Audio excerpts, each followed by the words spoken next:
If you want to move to Canada, your English test is one of the most powerful tools that you can ever use for that move.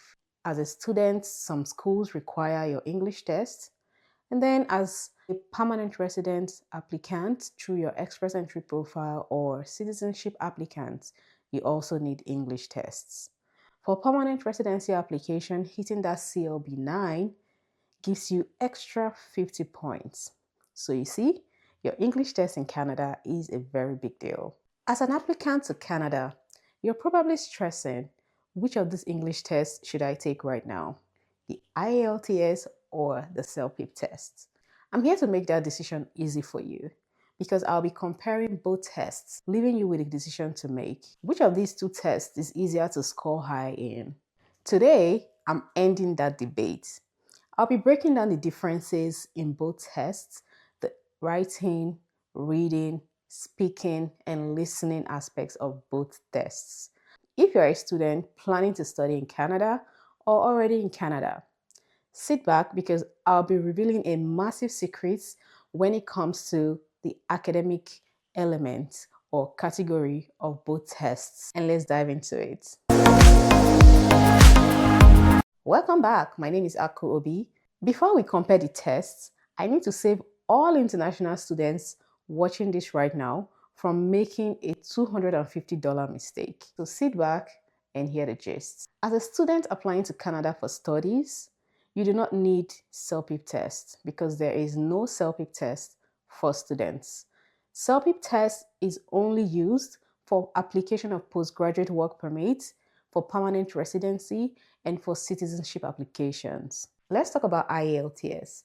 IELTS has two versions, IELTS Academic and IELTS General. If you're applying for graduate studies or for studies in Canada, you are allowed to write IELTS Academic because some schools request for the test of English results. If you're applying for Express Entry, permanent residency, postgraduate work permit, citizenship, you can take IELTS General. The Canadian alternative to IELTS Academic is called CAEL. That means the Canadian Academic English Language Tests. It is made by the same company or the same organization that is in charge of the CELPIP General tests. So, for students, you can take the IELTS Academic, the Pearson's Test of English, that is PTE, or the CAEL, that is the Canadian Academic English Language Test. But if you're applying for postgraduate work permit, Express Entry, that's for permanent residency, and for citizenship, you can take the IELTS General or the CELPIP General tests.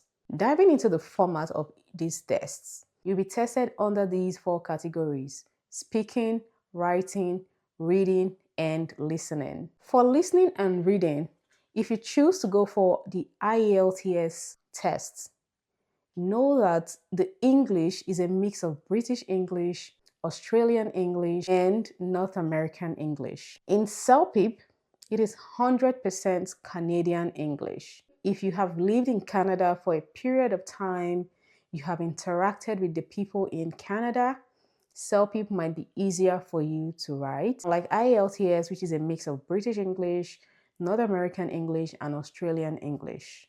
Now let's compare the writing section of both tests. Pay close attention because this is where most people lose points and they drop from getting the highest points possible. If you take your IELTS on paper, you'll be required to use your own word count. And if you have a bad handwriting, you can lose points for that. Now that's where CELPIP becomes a better choice. CELPIP exam is mainly on the computer, and with the computer it has its own word count and spell check embedded in your writing test. So as you're writing, you are able to see the words that you're not spelling correctly, and also it helps you count your words. If you're used to typing on Microsoft Word, you would find CELPIP tests very easy and helpful. If you're someone who struggles with spelling, CELPIP is an absolute lifesaver for you. But hold on, before you book that CELPIP test, let's talk about the speaking section. This might be where you have the ultimate deal breaker when it comes to the CELPIP test. For IELTS, you can sit in a quiet room and have a face-to-face conversation with a human interviewer. It feels like you are in an interview. You get feedback instantly, your body language is read, and you can ask the interviewer to repeat a question if you didn't get it clearly. For CELPIP, you are in a room with 10 or more other people in the exam room. You're facing your computer and having to speak into your computer. You're given headphones and it's automated. You have to listen to an automated question with an automated voice, listen carefully, and do what the voice asks you to do. You have other people in the room also taking the same test as you, and the noise can be distracting. Now, let's pause for a moment and let me ask you right now. Would you rather have a face-to-face interaction with a human being, or would you rather talk to a computer and give your answers on the spot? Let me know what you think in the comment section.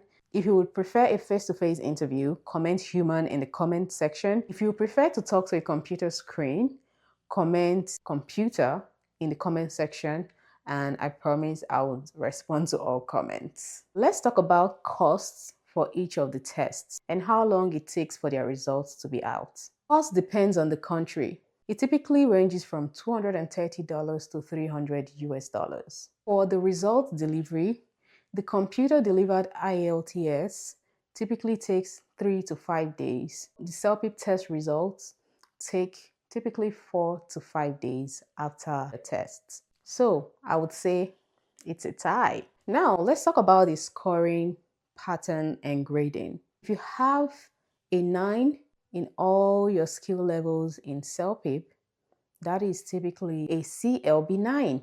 It's easier to calculate with CELPIP. In IELTS, for a CLB 9, it's not that easy to calculate. You need at least an 8 in listening and a 7 in reading, writing, and speaking. So it's not as straightforward in scoring as the CELPIP scoring format. Let's talk about availability in countries. The IELTS test is available in more countries than CELPIP is available, which is why many people opt for the IELTS. So before you opt for the CELPIP test, ensure that it is available in the country or your location. In summary, choose the IELTS test if you're applying for graduate studies, express entry, permanent residency, or citizenship, and you're more comfortable talking or having human interaction rather than talking to a computer. The IELTS is also the only available choice you have if you don't have CELPIP in your country of residency. Choose the CELPIP tests if you're comfortable speaking to a computer, if you would love to have a spelling check and a word counter for your exams, and also if you're used to the North American accents, the CELPIP test would be easier for you to write and pass as well.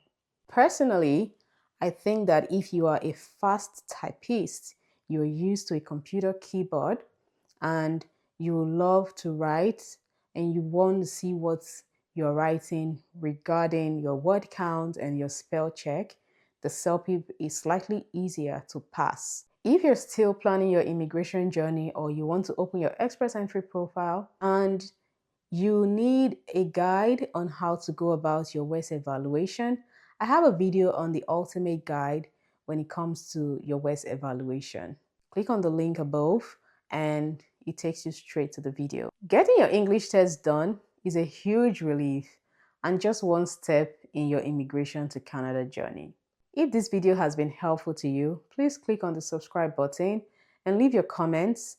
These helps the channel grow and get more visible to other people. Please note that I am not an immigration consultant. I am only sharing this information that I know out of my own personal experience. If you need professional advice, please consult an immigration consultant. Until my next video, take care and bye-bye.